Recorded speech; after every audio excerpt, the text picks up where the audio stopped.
Ne laisse jamais les visiteurs ou les étrangers, sous aucun prétexte, faire ces choses quand ils arrivent chez toi. Alors, voici 5 choses que tu dois t'assurer que les visiteurs ne fassent jamais chez toi. Au risque de le regretter, et crois-moi, le dernier est le pire de tous. Donc, si ce que tu as l'habitude de laisser les visiteurs faire certaines choses chez toi, il sera judicieux pour toi d'enregistrer ces vidéos, histoire que si tu ne te rappelles pas ou à chaque visite que les gens viendront, que tu puisses écouter pour te rappeler ce qu'il faudrait que tu fasses. Parce que cette dernière va te révéler les conséquences que cela entraîne, mais le plus important, c'est qu'il faut faire. En première position, ne permets pas à n'importe qui de visiter ta chambre. Ceci parce que tout le monde ne célèbre pas tes réussites avec un cœur sincère. Parce que certaines personnes regardent avec le sourire, mais leurs yeux portent une énergie lourde. Alors, tu protèges ton intimité et tu protèges ton espace.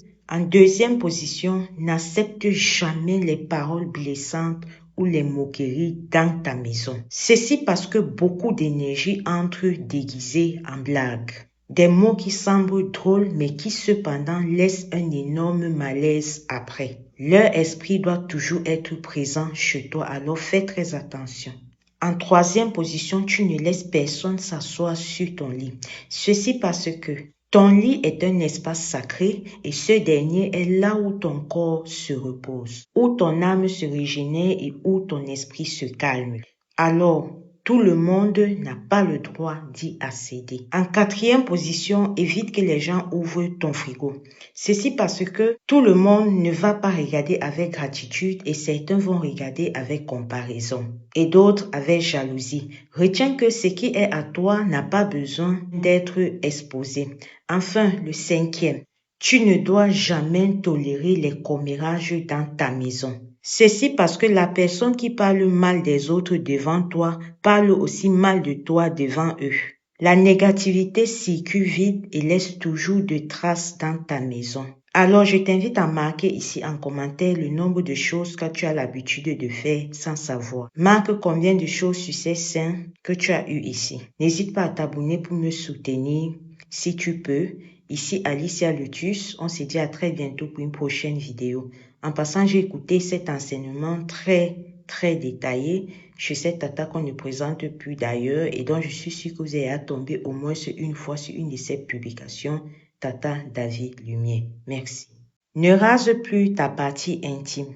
Si tu le faisais, arrête du moins de le raser complètement. Ceci parce que tes poils d'en bas là-bas ne sont pas là pour faire sale ou moche, loin de là. Ils jouent un rôle très important qui est de protéger ta zone intime, premièrement contre les démangeaisons, ensuite les frottements et également contre les infections. Et retiens que quand tu te rases tout, tu t'exposes à des irritations, des mycoses en passant par des démangeaisons. C'est vrai qu'il faut être propre, mais retiens que tu n'as pas à retirer le tout. Et aussi, je tenais à le rajouter, éviter des produits très agressifs là-bas en bas. Et je vais terminer en te disant que ton corps sait ce qu'il fait et que chaque partie de toi a une raison d'être. Donc, écoute-le, respecte-le et tu verras la différence. N'hésite pas à t'abonner pour me soutenir si tu peux. Ici Alicia Lotus, on se dit à très bientôt pour une prochaine vidéo. Merci. Et comme j'ai pour habitude de vous dire, faites un tour, passez, allez regarder les autres vidéos qu'on a déjà fait ici. Parce que comme je vous répète toujours, je suis sûre que cela va vous permettre de connaître quelque chose. Je fais aussi les histoires vraies et mystiques sur Alicia Lotus. Donc vraiment, écoutez tout ça, surtout que ce sont des histoires que des gens nous confient, et qui sont vraiment des histoires vraies. Donc, tu cherches mon autre page ou mon autre chaîne qui se nomme Alicia Lotus et tu vas voir tout ce que je t'ai dit là. Vraiment, il y a certaines choses comme ça que si on prend la peine d'écouter, on va pouvoir sortir de beaucoup de choses. Et c'est là, ou du moins c'est de ce côté d'Internet qu'on doit profiter. Pas seulement venir faire des clashs et consorts. Je ne sais pas si on se comprend. En tout cas, on se retrouve à très bientôt pour une prochaine vidéo.